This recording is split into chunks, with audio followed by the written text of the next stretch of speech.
ગુજરાતનો આવાજ।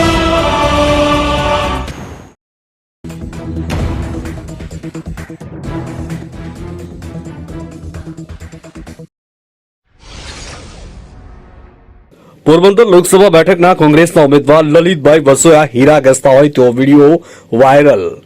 પોરબંદર લોકસભાના કોંગ્રેસના ઉમેદવાર લલિતભાઈ વસોયાએ જેતપુરના અમરનગરમાં પ્રચાર પ્રસાર માટે ગયા હોય અને અમરનગરમાં હીરા કારખાનાઓ આવેલા હોય ત્યારે લલિતભાઈ વસોયાએ પણ હીરા ઘસતા હોય તેવા દ્રશ્યો તેમ અમરનગર ગામના હીરા ઘસુ સાથે બેસીને લલિતભાઈ વસોયાએ પણ હીરા ઘસવાનું કામ કરતા નજરે ચડી આવ્યા।